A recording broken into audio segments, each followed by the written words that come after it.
welcome to the Tapped Out Wrestling Podcast. I'm Nick McDaniel. He's Myron Fancher. How the heck are you, buddy? I am doing fairly well. I am trying to process all of the information I have learned about wrestling this morning and around the world. It's been a great one. So let's get on with our show. Where can we find this show, Nick? Well, of course, it's all, our usual home is over on YouTube at tappedoutpod.com. Make sure if you are a YouTube listener, man, make sure you're, liking all those videos, subscribing to the channel is the most important thing, and then clicking that little bell so you don't ever miss an episode at all when they drop. Both episodes every single week.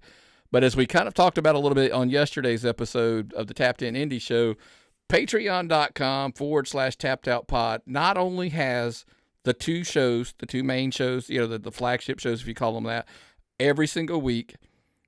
Potentially we pretty much know it's going to happen. There's going to be a third patreon.com/tappedoutpod exclusive free show. That's correct. Free. It will be available to the public, not behind the paywall, but it will be only on patreon.com/tappedoutpod. But of course, while you're in there, you can sign up for, one of those paid levels. You can get the bonus stuff. You get the show early, all of that type of stuff. So I highly encourage it. It's my favorite home for the podcast. Patreon.com/tappedoutpod. Great place to find us. I love listening and watching to us there, even though I watch my own self religiously. So, Nick, what were you doing on Saturday night? Well, look, man, it was obviously the big highlight of the weekend for a lot of people. We had something on Friday that we discussed yesterday that I highly recommend you listening to. Yes. Over on the Tapped In show. But Saturday night, man, hung at home, did a little nostalgia game, as we were talking about. The curiosity, man, I was just curious to see how much they just kind of the little entrance, the sign, the Saturday Night Main Event sign. Notice no WWF there, but we'll get more to that a little bit later. But the red, white, and blue robe. So it was very Joe Testier, whatever had premium announce his name, and Jesse the Body up on that stage, the platform with the little podium, all the things that pulled back the nostalgia a little bit for us. And we weren't alone, Myron. There were a lot of people that jumped in on this. A lot of people looked at it. A lot of people watching on television, regular network television, but a lot of people were looking somewhere else. When the numbers came out, so luckily we recorded after, obviously the day after the numbers came out. I'm going to first let's start TV. Were you surprised? I mean, Saturday Night Main Event basically pulled an average, and I don't mean that this is a good thing, by the way, an average Raw number, in Smackdown number. They pulled a really good number just on TV alone. Just on TV alone, they pulled that number. They pulled that number on a Saturday night. They were up against the NBA in some kind of game you had to explain to me. Yeah, they were up against NBA basketball. It was the Rockets and the Thunder, so we'll just kind of leave it at that. Playing for a cup. Yeah. Yes. I'm behind. I just am still trying to figure out the NCAA playoff system for football. But so they were playing for a cup, and they drew good on television. They beat them on television, but the secret to the sauce for the WWE was the Peacock numbers. So kind of one of the first, look, I don't know if because I watched Sunday Night Football, NFL.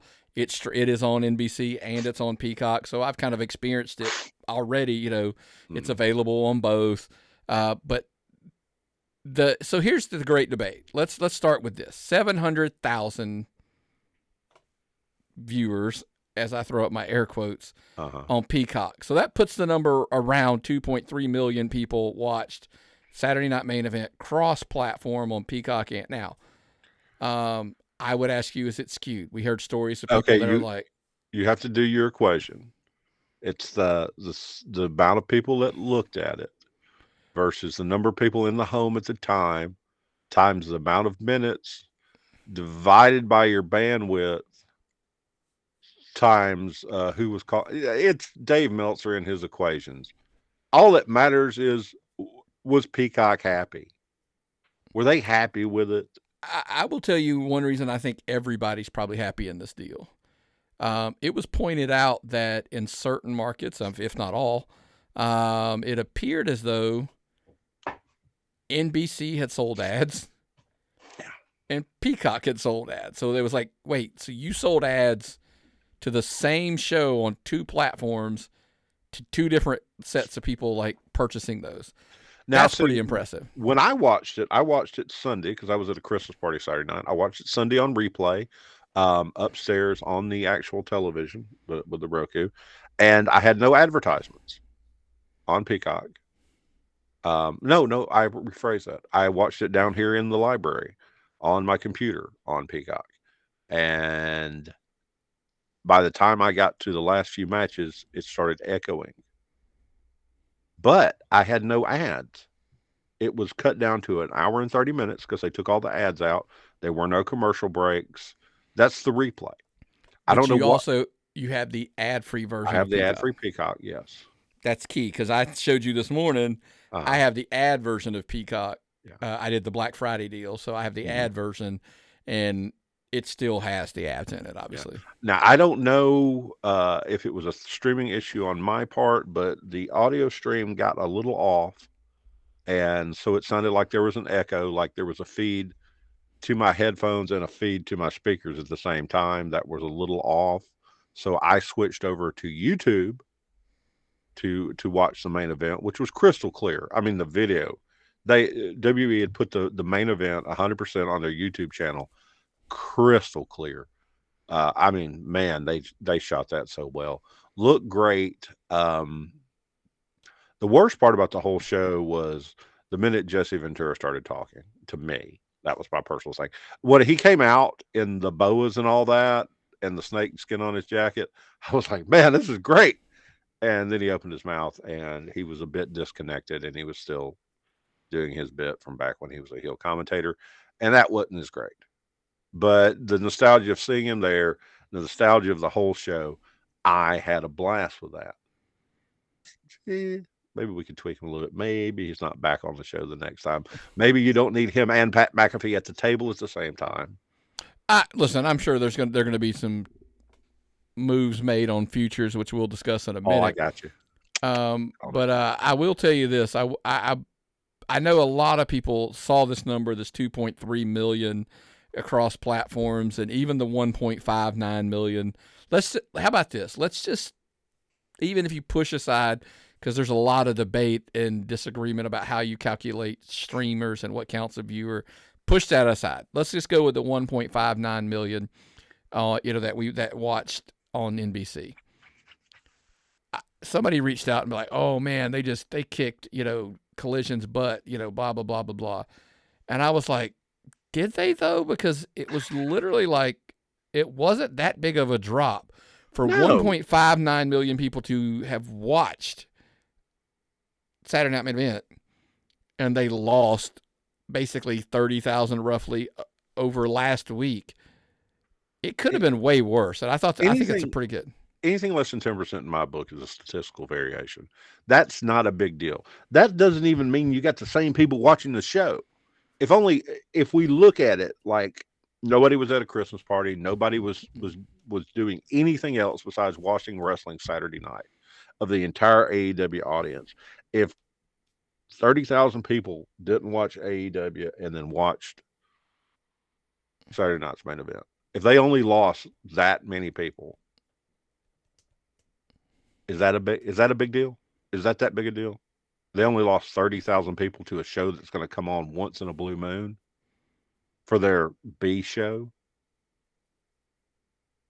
No, listen, I don't think so. And my argument is I'm starting to try to use this data to figure out what is the real hardcore, like, hey, we watch AEW, only AEW.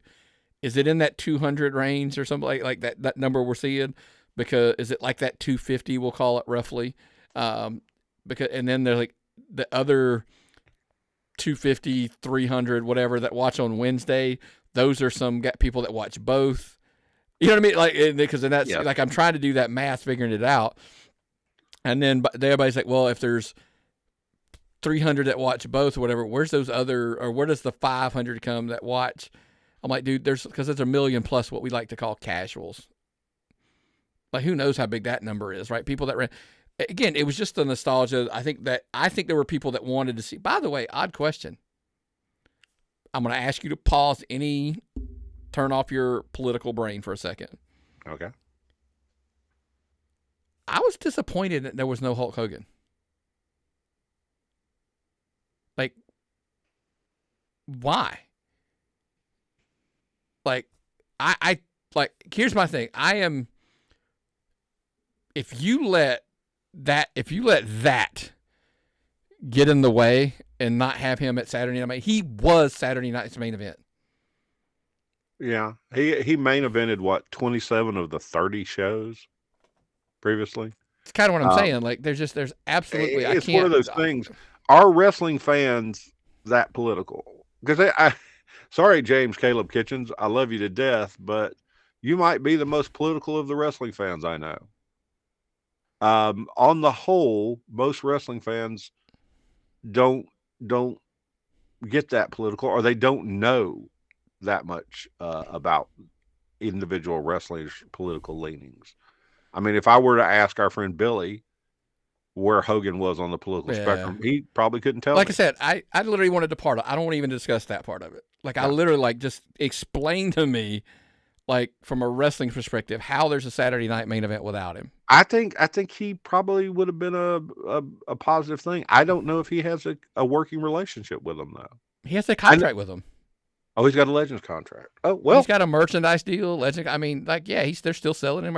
Like, the only thing I can think of is just, hey, he just didn't want to get on a plane and he didn't want to go. Like, that's kind of a cool. If that's the answer, if it was his choice, that's one thing. But that was the only thing money. From a nostalgia takeaway. That's the only thing I was kind of disappointed about. It was weird not seeing him. Yeah. I don't think he could have done anything for the show, though, besides just, listen, brother. I don't think he could have added anything. Him in the ring going, welcome to Saturday Night's main event, brother. Yeah, like something like whatever.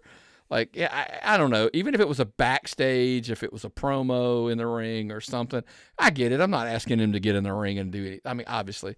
I'm just going to leave it at that. I was kind of disappointed that he didn't. But look, speaking of the stuff in the ring and championships and all that kind of stuff, let's start with listen, I don't know, and I kind of do agree. We heard the conversation of, in the grand scheme of things, the show wasn't that consequential. It was a pop-up entertainment show. It was a really big house show, basically.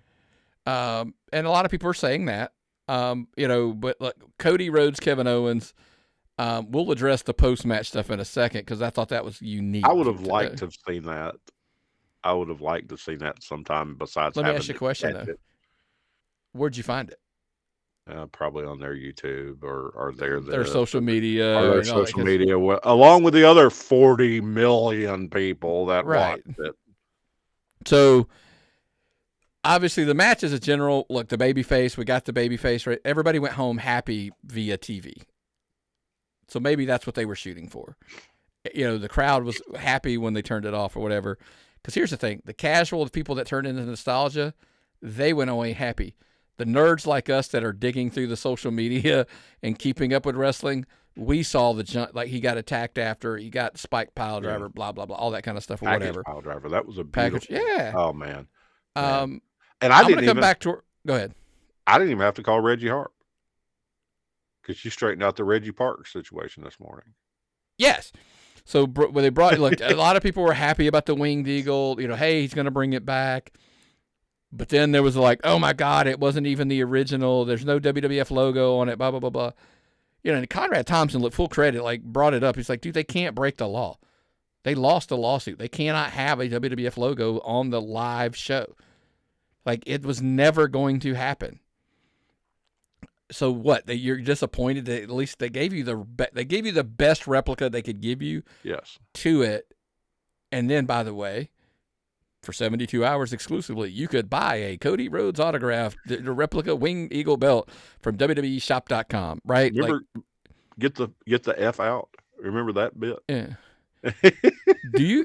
Was it me and you in the car? And I said, they're going to sell those belts. Well, last week when we Oh were going through the yeah, of show, course. like Yeah, we who were did on not Monday, see that Friday. coming? Yeah. Oh God, yeah.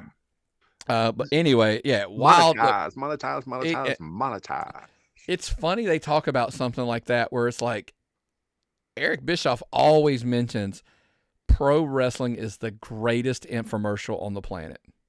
Oh, that's a good one. That's a really good one. Maybe it was Jeff. It might have been Jeff, not Eric. Sorry, but it's like you're selling the merch they wear to the ring, their shirts. You're selling replica belts. You're selling, insert all of the stuff. Your action figures or whatever. It's always selling something. Well, you're also always selling the next match, the next show that you have to have a membership on some streaming service to be able to watch. And you spend your television shows prepping up. Oh man, and then you have the movies the stars are in, and then you have this contract. Yeah, well, here's the thing: you're selling Star Wars figures. You got to wait for Lord knows how long for the next movie to come out to sell those figures, right? Every week they can just spit out a new talent on TV if they want to, and introduce a new toy. Right? I mean, that's why it's the absolute best. Oh yeah, infomercial around. Man, it's beautiful. It's beautiful. I just love it. I just love it. I was really happy for Chelsea Green though, and I was actually really happy for Michin or Mich pronunciation, please. I thought she did a wonderful job in that match versus Chelsea. But Chelsea has earned this, in my opinion. She's gone on out. She's done the work. She's shown off. She came back after being released. This is Chelsea's time. She's really a good. Was it chicken shit heel? Is that the old term they used? Yeah, I would say she's kind of. Yeah, I just enjoy her. I enjoy her character. I enjoy her work. Am I weird though? I think she's a great first choice for a U.S. champion. I love Chelsea Green, but I don't see her as a world champion. I see her as a U.S. or the Intercontinental Women's Champion. Makes sense. Draw heat to the belt, and maybe when she goes babyface. Nope. I don't even think it has anything to do with heat, baby. I just see her like that's her. Like when we just used to have wrestlers like I've argued and argued and argued. There's way too many belts now. WWE now has AEW syndrome. They have way too many. Oh, there's where this is going to go. Too many belts. No. But hold on. No, but there's a but. I do think there's too many titles. However, I think it almost goes back to the era where there was a guy who was a Intercontinental champion, but then you needed the larger than life, bigger character who was the champ. And I'm probably wrong. Maybe I need more time seeing Chelsea. You're telling me that you need a superhero personality to be the world champion, but you need a worker to be the Intercontinental champion. Correct. I think she's a great so it's kind of a compliment, but people are going to think it's a knock. I think she fits that workhorse area, and I know she's a character, and I get it, but I think she can do both. Whereas, like when you ask me, like when I see the world's champion or the WWE Women's whatever, I see Rhea Ripley, I see Charlotte Flair. Like I would argue the only reason Liv's there is because her character is so over in the Dom world. Oh, her character is probably the most over character they have right now.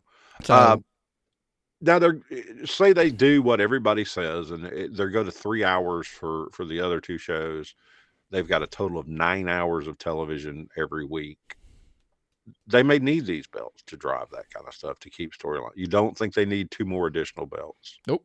I'm being fair. AEW has too many belts. Let me think. WWE is going to have too many belts. WWE has on Raw they have men and women's, and then men and women's Intercontinental. Well, I mean this.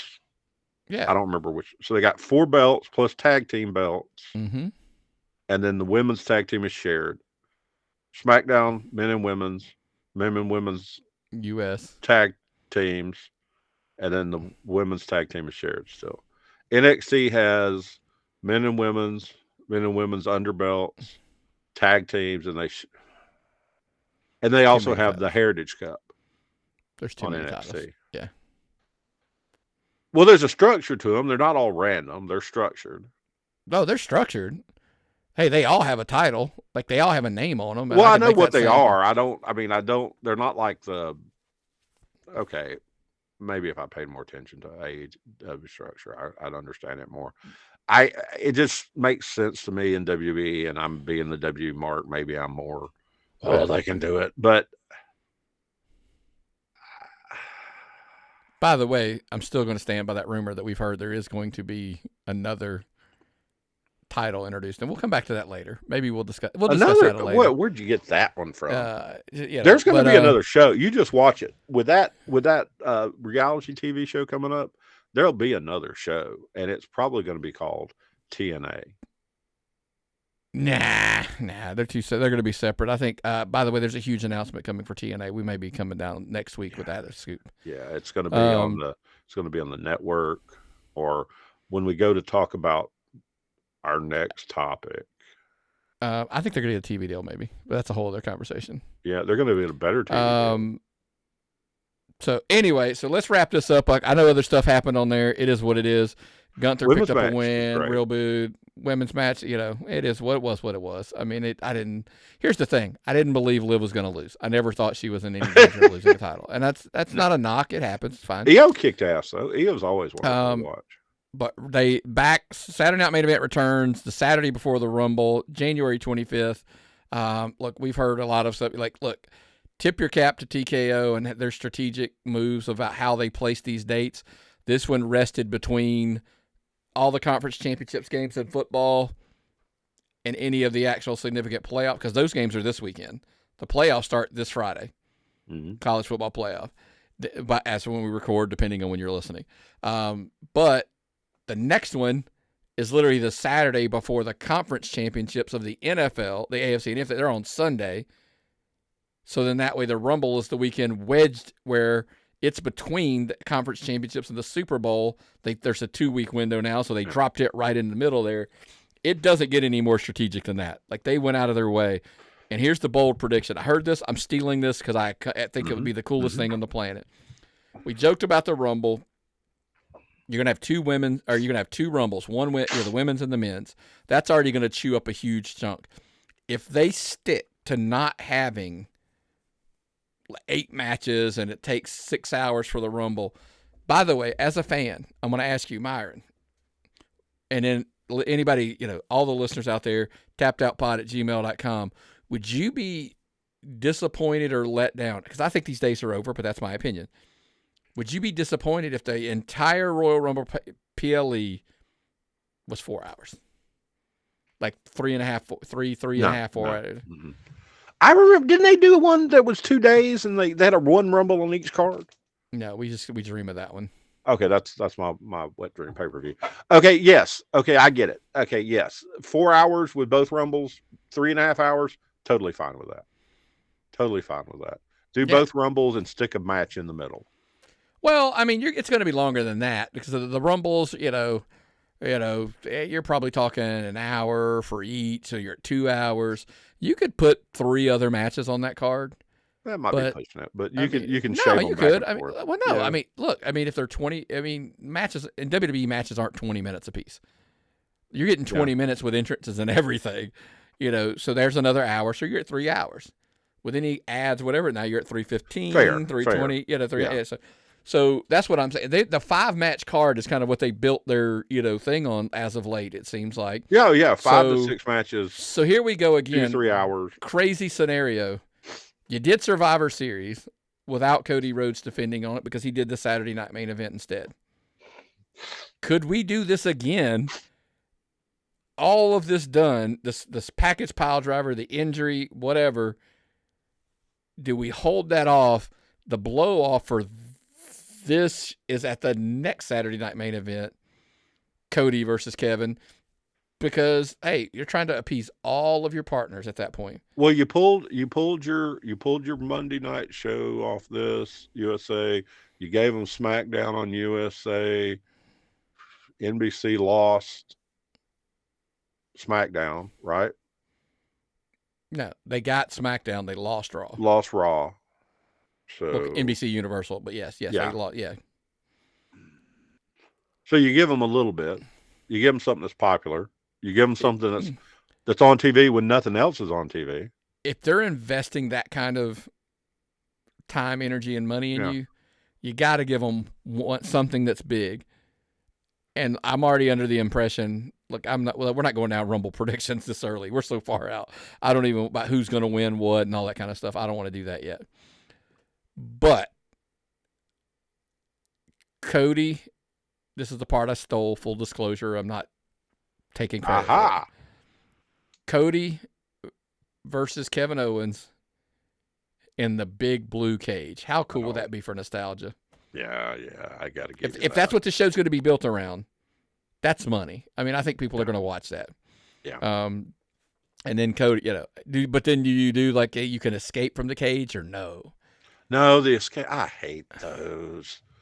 No, I hate those. Yeah, I love that you. cage. I love that cage they had at the last one they ran, that NXT show where they had the plates up in the corners. That was cool. But two things I've noticed. WB's already talking about the Rumble. They're already, rumbling about the Rumble. And also I noticed that they're talking about the previous wrestlers. They started on Saturday Night's Main Events, their TNA title runs. Like, oh, Chelsea was a Knockouts champion while she was between WWE. And I'm like, they've never talked about other wrestlers' runs in other companies. That's a new thing they're doing. That's a different level of unity that they've really never done. Listen, bringing in the TNA, I think once they started having those people on TV, especially wearing those titles, it kind of, I think that was a given that was going to be a thing going forward. So it kind of is what it is. By the way, like they're going to let their talents work indie shows. I don't know if you saw, Hank and Tank won some indie tag titles this past weekend. Oh, I didn't know that. Yeah, so the Hank and Tank guy, whatever from NXT, there's some, and I apologize, I don't have it in front of me. I just remembered reading, and I was in the car, so I didn't get a chance to copy and paste it. But yeah, they won some tag gold at in an indie promotion. Oh wow, that's cool. Like, so you want to talk about brave new world? That's a whole new different time we're living in. That there's guys, NXT guys, are actually got some tag gold. So I think those things are just loosening it up, and I think that day has come and gone. I think any of that being a big deal has come and gone because we're out. Like this thing is out. This is no longer like something they are just openly acknowledging. They're embracing, and we've already heard. Look, they're reducing house shows next year, but we've also heard they're going to allow more talents to go out on the indies and work shows. I heard those Christmas house shows all sold out like crazy again, like they always do. Like we're huge draws. Like they're doing that one in New York City. I'd love to go see that one year. But it's not like the old days, Myron, and that's for sure. Oh, where is the old days going to be when we look for it? So, this is something that's just overtaken. This is not the first time we've had this conversation. We've had a conversation about this about the TV and like, hey, well, what everything's going to Netflix, and it's like, no, it's not. It's not. That was just about the live TV shows, be it NXT and Smackdown and all. I was like, dude, they're still going to be on their network. They're not all going to Netflix. Everywhere else in the world, yes, but not in the United States. For our foreign listeners, yes, we get it. You guys get everything. It's all going in-house under Netflix. Well, by the way, that's not everywhere because there are portions that still have TV deals, but they're sporadic. Most of the rest of the world, it'll all be Netflix. But then it became like I had this conversation with a wrestler here recently. They were talking about like, hey, what's going to happen when they go to Netflix in the rest of the world? But like, they were having the conversation like here in the States, like, dude, it's still going to be on Peacock. I don't understand what you're losing your shit over. And they're like, well, it's it's going to go. No, now in 2 years we'll be having this conversation because in 2 years my personal opinion is more like the PLEs, I think, will move from Peacock and they will move to Netflix. That's just my take. I think they buy it. That's smart. That's smart, but there's a ton of other stuff. Where does it go? But all the archive stuff, the old Mid-South, all of those, the AW, all that stuff, from our understanding, is not going to Netflix. That's from our understanding as of now. Where's it go? Well, look, they got to get creative. Now, hold on. Now, here's the other thing. If it's got to go somewhere, because I think there's a minimal audience, and people don't like to accept that. It's a very, very, very small percentage of the people that use the network, that use Peacock. Like, a lot of people don't watch it. There is a base that does, but we always forget. What do we say, Myron? People inside the wrestling bubble think it's bigger than it is. People outside the bubble thinks it's smaller than it is. There's a here's the scenario somewhere in the middle, but yeah, the people are just wrong. So here's the thing. We discussed like where could it go? Like there's two options, and I think, and then tappedoutpod@gmail.com. What would you do with it? Because here's my thing. I think there's two options. One, would another streaming service see value in it and try to get it? I don't know that there is, but there could be. The other argument could be this. Could Peacock make strong enough of a deal to keep the PLEs because they want to keep both? They tell them we will handle both, keep both so it's out there. Don't think that's the best option, but It is an option. Yeah. Or do you let all of your content go? If Netflix doesn't want it, get it in writing that they don't want it. They only want the new stuff because that's what we're being told. They want like a date. You want to we want everything after 2000. They want, from my understanding, they want everything WWE. They want all the WWE pay-per-views. They want all the WWE current stuff, and they want the WWE shit. Like a certain nothing thing. WWF. WCW. No. They don't. WCW, Mid-South. They don't really. Okay. They don't want any of that stuff. Okay. If they don't want that, is there an opportunity? TKO would not surprise me in the least. Would they turn around and create a library again like they did with the network? Or is it now just easier to go put it up on YouTube and put it behind a paywall? That makes perfect sense. You do it with TNA, right? Like you're a member on their TNA. Yeah. Same principle. Just say, hey, it's going to be up on YouTube. Go watch whatever. And because you can create list or whatever, playlist, and you could just have da-da-da-da-da and put them in time order.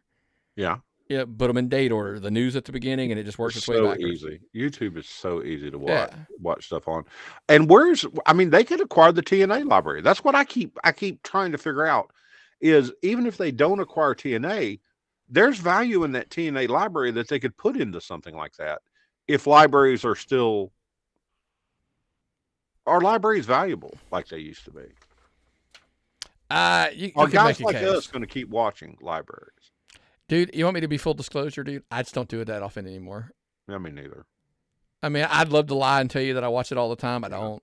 Yeah. There's occasionally, like, for research purposes, I love that it's there to go like, hey, man, I do want to watch an old, Mid-South match between X and Y or whatever. Or there's, certain hey, there's a guy back in the day. Something I need to go back and.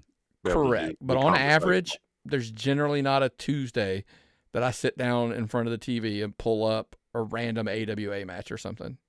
Yeah. I just don't. And I'm honest. Like now, talking to young wrestlers and saying, hey, you should go watch more of these matches. Here's the ones you should go check out. They're on Peacock or something. Yeah. That's a whole different case. But a lot of those guys watch a lot of that old stuff. But then again, they're trying to learn how to be wrestlers, and I'm correct. I just sit in the chair. So, but I'm really good at that though. Look, if it goes away, it goes away. But look, that's not the biggest thing. I think this week we had a big announcement. The past week and a half or so now, Myron Logan Paul announced on his podcast he's retiring from wrestling. Oh, what? Logan Paul, the heat magnet, the man of the hour, the guy you never know what you're going to hear from, is going to retire from wrestling. The perfect sport for a man like Logan Paul. After his brother set all those records on Netflix for a live show fighting Mike Tyson, Logan just going to retire from wrestling and be a dad. I don't believe it. I don't believe it, Nick. Well, he's dad now. He's going to retire because it's dangerous. But yet rumors are coming out there's potentially a fight between him and Conor McGregor in a boxing match. And my argument to that is real simple. Mr. Paul, I think that might be more dangerous than wrestling for you. Yeah. And tappedoutpod@gmail.com. Send the hate for the hot take. Guys, Well, the thing is, this is a work. if you're not jumping off a cage, Conor McGregor's much more dangerous, in my opinion. Yeah. I have to agree with you. If you're jumping off a cage blindly onto something and expecting some guy to catch you or something to, yeah. So again, I reiterate what I just said. It's a work, Myron. It's a work. Is it a shoot or is it a work? It is 100% a work. Is it a shoot? I reckon he's going to be back on one of two dates if I had to guess. I have heard the Rumble, because then it will be gone long enough for everybody to actually believe it's true. Uh-huh. Okay. Or January 6th. Now, see, January 6th doesn't make any sense because they'd have to bill him to make it work. They'd have to put him up on the card for people to tune in. The Rumble is all about surprises. No, I think it's the Rumble. I believe 100%. I believe the Rumble. Man, this Rumble's nuts. Because here's the thing: have they loaded up enough at this point? Have they loaded up the Netflix debut enough for you that you really don't need anything else? It's like a Mania card, for Christ's sake, dude. I keep looking and it's like, oh, they added Seth Rollins and CM Punk. Oh, they added Rhea Ripley and Liv Morgan. They just keep adding these matches you want to see. They've added Solo versus Roman for the Eufaula. You know, I almost bought one of those off Etsy the other day, but then I was like, God, I feel weird about doing that because I'm not a tribal chief. Yeah. But I kind of want one to see what it is. And then here in LA Knight, the Eufalufa or whatever he called it, that was funny. But man, that card is nuts. Yeah. January 6th. Thank God. Oh, well. Listen, I'm telling you, man, if it were me, I reserve it for Rumble. I think because then he's gone, don't you think? Because then there's enough time period. Yeah. Oh, yeah. That's it's not enough time. It's not enough time to cool off after your retirement. Yeah. I think the people buy Rumble because, Rumble's like February 1st. Yeah, February 1st. What are we looking at here? Let me look at my handy dandy calendar right Well, dude, we're probably 6 weeks away from that. Yeah, I'm just looking. And by the time he made the announcement, it would have been like 7-8 weeks since he had made the announcement. I mean, it's 2.5 weeks if he comes back at yeah. The Netflix debut was 2.5 weeks. Listen, that's my take. Look, Logan Paul's back sooner than later. I just don't think he was in it for that. He might have been. We could be all wrong, but I'm. He's a thrill seeker. Yeah. He's only happy if he's generating massive amounts of heat. The only way he stays away is if that Conor McGregor fight happens. Because then he will have to train and he will have to, get in shape and have the fight. That's it. That's the only reason he stays away, to be honest with you, in my opinion. But listen, now let's get into one of the hottest topics of the week. Okay, you're going to have to explain this to me again like I was a child because I had it and I've lost it and then I figured it out and I did a bunch of research for last week's show on all this. And then part of the research I did was okay, really good. And then the rest of it about Willie Mack was like, Tell me, Nick, what is going on with Chris Jericho and Ricky Starks and all of this Cardona stuff? Please. Well, you're kind of asking why did you even mention Ricky Starks in the middle of that sentence, right? Because it's Jericho debuts, quote unquote, makes a surprise appearance at GCW, attacks Effie and Matt Cardona. Like, how does that have anything to do with Ricky Starks? Well, here's the conspiracy theory. Ricky Starks was booked, and we discussed this a little bit last week. He was booked on the GCW show to work Cardona. We were being led to believe at this point that basically AEW has said, nah, and they are going to put ruffled a lot of feathers. The Willie Mack stuff came out. Apparently that was like, well, they didn't tell me I couldn't. Somebody told me I probably shouldn't, and I took that as I couldn't. But then it turns out, like, hey, no, this stuff with Ricky Starks legit. Like, he ain't, like, no. That's just a Ricky Starks thing. That's just the Ricky Starks thing. It's by itself. It's a solo entity issue. Kind of a make good. How about, because look, Matt Cardona shows up at Ring of Honor. Matt Cardona is getting a shot at the Ring of Honor title at Final Battle. And here's where I think this lays out. Because he shows up and he's challenging, Jericho has never been one to be shy about showing up at places you wouldn't have imagined that he would ever be at. No.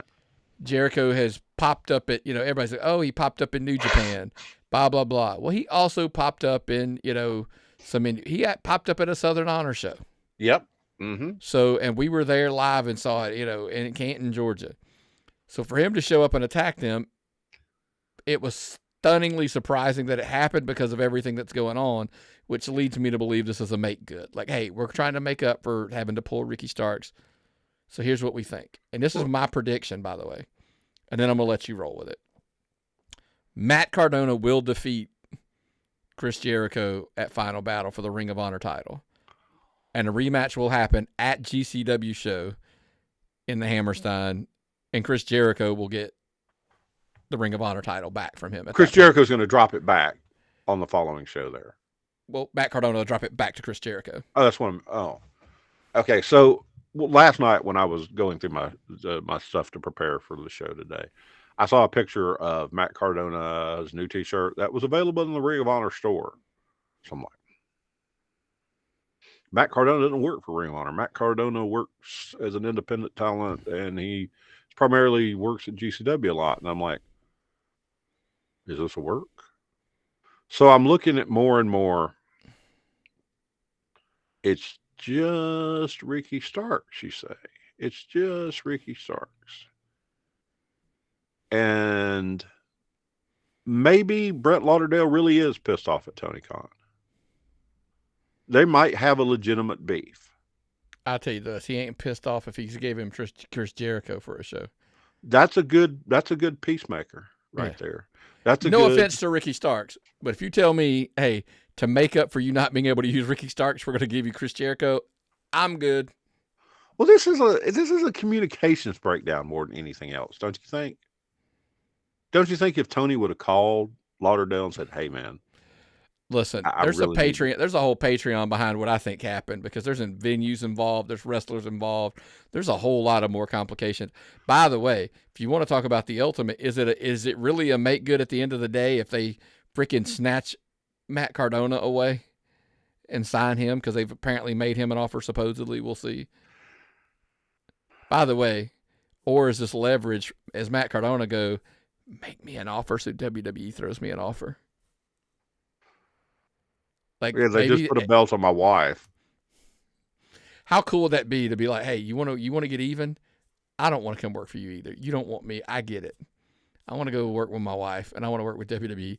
Let's leak it out that you made me an offer. Well, they got a T-shirt. Yeah.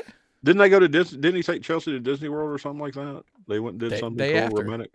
Disney, yeah. Okay, folks. Can I tell you something really silly that I Yes. was like, I saw this, by the way, it's one of the rare things I've ever seen on. So I grew up in Florida.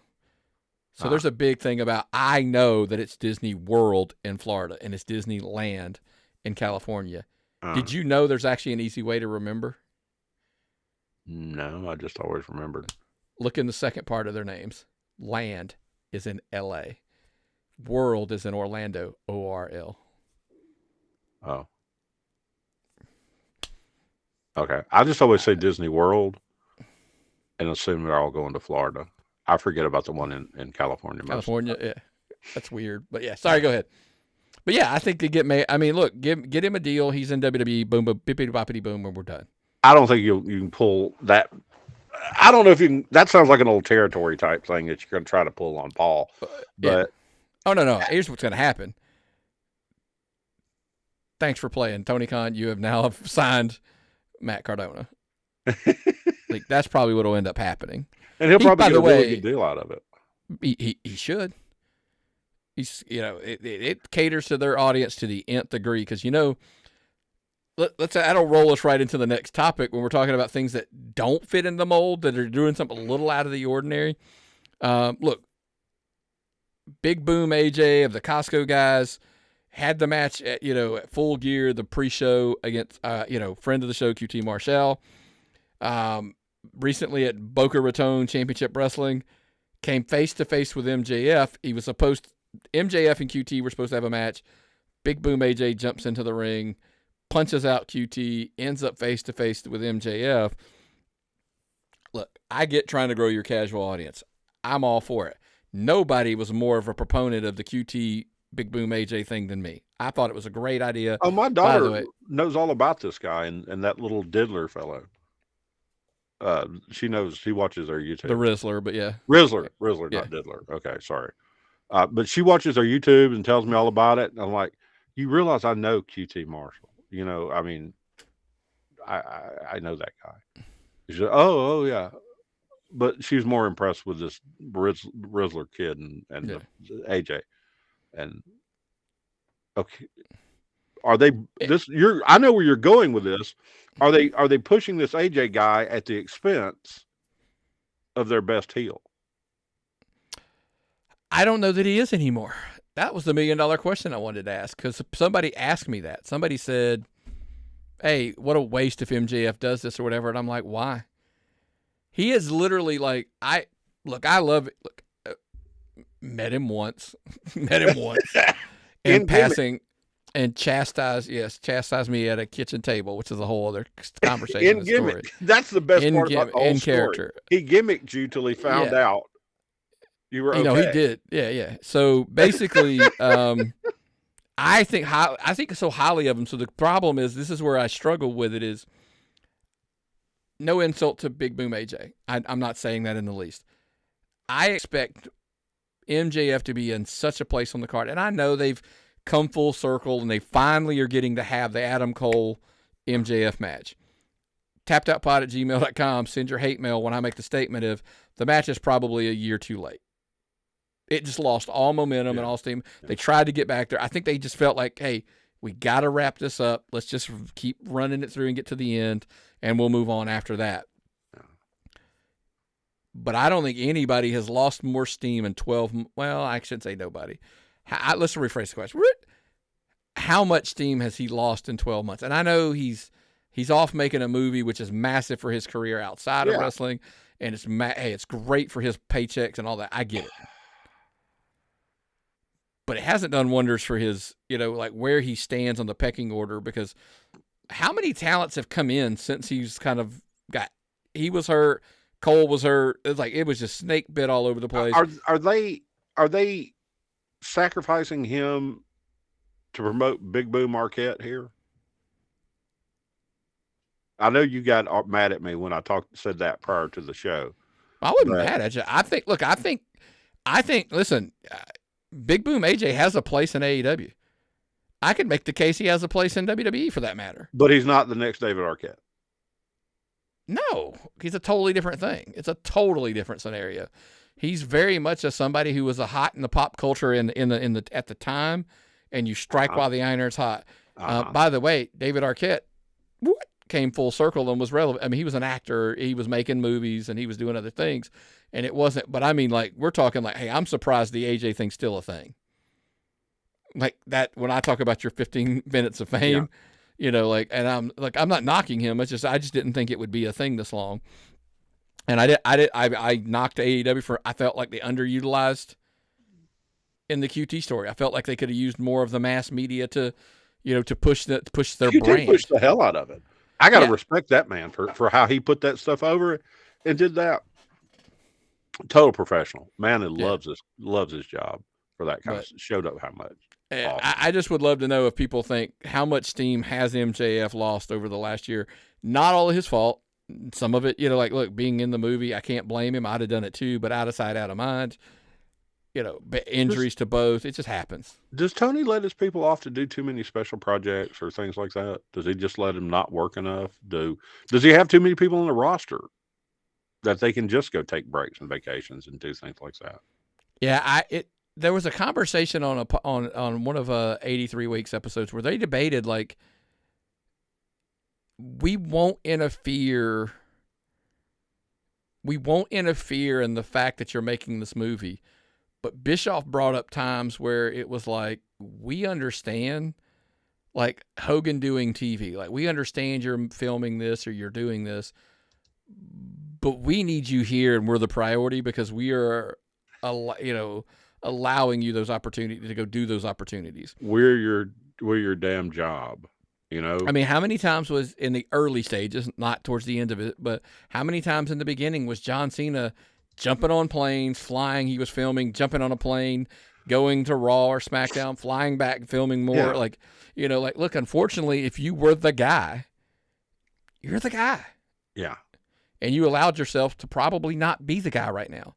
Now, all that being said, I still think he's the future. I still think he's the best, probably one of the best talents they have. I just don't think he's positioned right now as the top guy, if that makes any sense. Well, John Cena sacrificed all that stuff, and now he's sitting on piles of money, and he's got a beautiful wife, and he's in the movies, and what do you know? What do you do? I just wish we would see more MJF, because I like him, and he is, to me, the best thing they have, the best thing they've ever had. He's a legitimate star. And Adam Cole feud does not introduce me now. I think the best thing they could do before we move on or wrap up here for the day, get this feud over with Adam Cole, because I don't think it's done anybody any favors at this point, and let's use when the Happy Gilmore thing, the movie's coming out, and use that as a launching point to shoot him back into the stratosphere. Maybe that's your opportunity to, like, hey, we're going to rebound then, and so we can build, when the movie's over, bring him in, start the build, and then strike while the iron's hot when he becomes now. Is he a golfer? Pop culture. He's a golfer in this movie, right? He's Happy Gilmore's son. I don't know. I know he needs to start carrying. He needs to start carrying golf clubs. He needs to come out with a putter. Or a club. One club, like a driver. Wail on people with it. Yeah, just a driver. That's got to be his new gimmick. A gimmick driver, and just yeah. But yeah. So anyway, tappedoutpod@gmail.com. If you want it, like I said, hate mail goes to us. That's for sure. One other. But how about some good news? Let's talk about this good news. What happened in Atlanta this weekend? Well, because good and bad. Here's the thing. Atlanta gets a reputation, man. It's a tough draw. Downtown is a tough draw. It always has been said, hey, WWE is pretty much the only thing that can draw downtown. For a lot of time, there was a lot of data that said, pretty much kind of said that. But luckily here in the last week or so, look, the Heels Have Eyes ran a show here, Fourth Rope Productions Promotions, I think, Fourth Rope. Look, I heard they did super well. I have a number. I kind of don't want to say it on the air because I don't know if it's accurate or not. I was given a number. Yeah, it was a good number. It was a very good number, close to a sellout. Let's call it a 75-80% of a sellout. But look, they came in, and then boom, right behind them, TNA sells out a pay-per-view. Yeah. At the center stage, all in the same building, by the way. And then they did the tapings that did really well on Saturday night as well. I hope what this shows is Atlanta can draw other than WWE, because that became the rep. Listen, right after GCW did not draw well. Yeah, GCW. Look, they had a rough day at the office in Atlanta. There were some circumstances. Maybe that's a Patreon with somebody who was kind of filling me in on what kind of there was some stuff that kind of probably led to that. Because when the GCW show happened, I was concerned. I was very concerned. Yes. Heels Have Eyes may not do well if the TNA. Luckily, TNA is easy. I went to the ticket thing, Ticketmaster, and looked, and like, hey, they're doing well, so be it. But there was concern there for sure that they were not going to draw well, and Atlanta would earn its reputation of, if it ain't WWE, it don't sell. Yeah, because that's been a rep for a long, since WCW's. That was kind of the thing. They weren't super trusting in the other brand. So glad to see those guys did well. Yes. Hey, hopefully they'll come back. Send out your media emails the week prior to the show. That would be awesome. I'm going to just slide that in there. But I did, by the way, off air, I will tell you the story of that was explained to me by somebody off air. I didn't tell you that story yet, so I'll have to tell you that story. I love the stories. Maybe that story, if nothing else, maybe that story is on patreon.com/tappedoutpod. Look, we talked about it earlier, potentially adding a free exclusive third show just to patreon.com/tappedoutpod. Yes, free episodes. There's free content there, guys. And I think that's some of the value we're hoping to drive over for you, is just to have that stuff early. Patreon.com/tappedoutpod. Early bonus content, all the above. But of course, hey, if you're a YouTube subscriber, tappedOutPod.com, subscribe to the page, click we like those videos, give the little notifications bell, give that a ring. Cause look, yeah, there might be from time to time, there might be some other stuff that we're going to drop there. I just kind of don't want to commit to more than the 2 because that just kind of goes out to the masses, obviously. Oh, yeah. But man, look, a lot of new stuff coming up, and we're kind of stoked about it. And I think, we were talking a little bit off air, and, I think this weekend, I think we're going to probably take the weekend off heading into Christmas. Take the weekend off and sit at home, and then Christmas is coming in the middle of the week. And then the week after Christmas, got a nice full card coming up again for that weekend. And then you got New Year's. Oh, I take that back. I am going to wrestling on Friday afternoon. I forgot to tell you that I am going to wrestling Friday. Friday afternoon? 6 o'clock. Friday, I got a show at 6 o'clock. I am going Friday too. My grandson is he's on the wrestling team again. Oh, cool. And so I told him that I would come up and watch him. I'm not going to give locations or anything like that, but he's doing the amateur wrestling at his elementary school in there. Has he got gear? Yeah, he's got gear. Oh, and where should he sell it at? No. He does. We'll wait and see. We'll say, maybe I'll put some stuff up on Pro Wrestling Tees for him. Exactly. Yeah, I'll get him some. I'll get him some merch and put it up. But yeah, I thought you meant like he has the, he's got the singlet and the headgear and all that. So they. He's got boots. He's got good boots. He's got the shoes. They have the wrestling shoes. They have the Nikes that they wear. So anyway, so yeah, I will be at a wrestling show, just not the ones we're usually at. What belts are you going after? I think he's the whatever's under 60 pounds. So whatever belt that's for. But anyway, yeah, so we're going to take the weekend off, enjoy the Christmas. Something special next week. We haven't worked out all the details. The regular show may or may not happen as you're used to it being formatted. Yes. But it is just kind of is what it is with the Christmas holidays, in case you haven't figured it out. Wednesday is our record day, and that would be Christmas, and it's going to be hard to pull the record off on a Wednesday. So, and look, it's amongst other things, that's a busy day for us because all the family's going to be parading through our house throughout the day. I look like an elf, so I've got my elf on a shelf costume ready to roll. So, well, man, look, we'll obviously a lot of that Christmas talk will be on the next week's episodes. They will air, and we may drop them early. We'll figure all that out based on the recordings. But anything else before we get out of here, man? Nope, I'm good to go. Well, what's the old saying, brother? If I've got nothing and you've got nothing, what time is it? It's time to tap out.